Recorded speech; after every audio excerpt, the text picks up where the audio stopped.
खुलुमबाय लोगोफोर दिनैनि दिनाव खोनानो मोनदों जोंहा हाग्रामा सारनि न'आव लायनो सेंग्रा सिख्ला गासिबो थांनानै घेराव खालामहैदों नङा होनबा दा मानि थाखाय जादों नोंथांमोना गुवारै फोरमायनो थांगासिनो नोंथांमोना खोनानो मोनदोंमोन बै समाव नै इयुथफोरनि नामाव 2 लाख करि रां फैसा होगोन होननाय बे बाथ्राया दा मा जादों मा जायाखै नोंथांमोना गुवारै फोरमायगासिनो बेजों लोगोसे मा होनदो नोंथांमोननो सासे बिनानाव सानदोंमोन लोगोआ ओमफ्राय बेनि हौवाजों सोमोन्दो थालायनानै दावराव जागासिनो दा बेनि बागैबो आं गुवारै फोरमायगासिनो लोगोफोर नोंथांमोना भिडिअखौ नायबाय थाबानो जाबाय। अके लोगोफोर नोंथांमोन आं दिनैनि दिनाव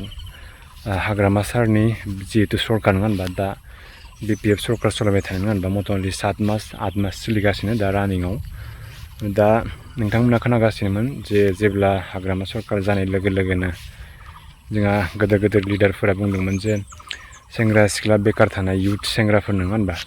बिथांमोननो मोनसे खामानि खाबु होनो थाखाय बा गावसोर माबा मोनसे राहा लामा लानानै माने थांनानै थानाय बा मोनसे खामानि मावनानै जाथों होननानै सेंग्रा सिख्लाफोरनो 2 लाख करि फैसा होगोन होननानै बुंदोंमोन होनबा दा बे बाथ्राया दिनै नुनो मोनदों नङा होनबा नोंथांमोना नुखादों जेनेबा हाग्रामा सारनि न'आव थांनानै फ्रम माने हैदों बा एकदम घेराव खालामनाय नुदों नङा होनबा बेफोर मोनसे भिडिअ ओंखारदों ओमफ्राय बेजों लोगोसे दिनै बिथांमोना जेरैबायदि बुंदों दा बे फैसाखौ होगोना होला नङा होनबा दा सेंग्रा सिख्लाफोरा माने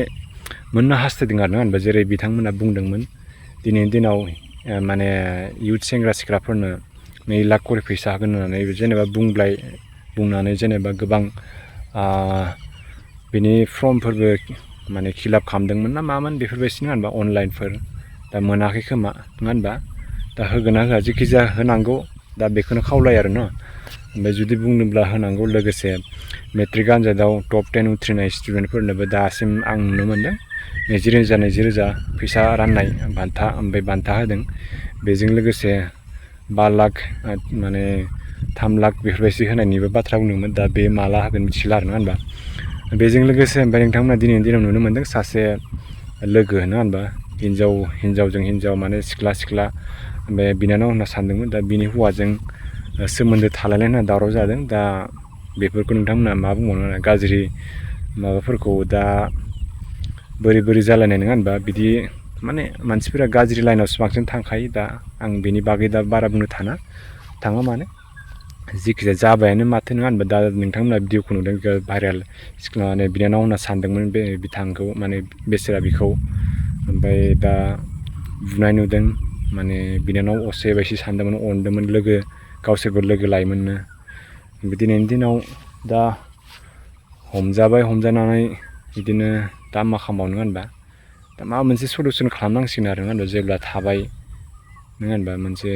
बुजायनाय माबानायनि गेजेरजों ओमफ्राय दा बेखौनो खावलाय लोगोफोर आं जोबनायाव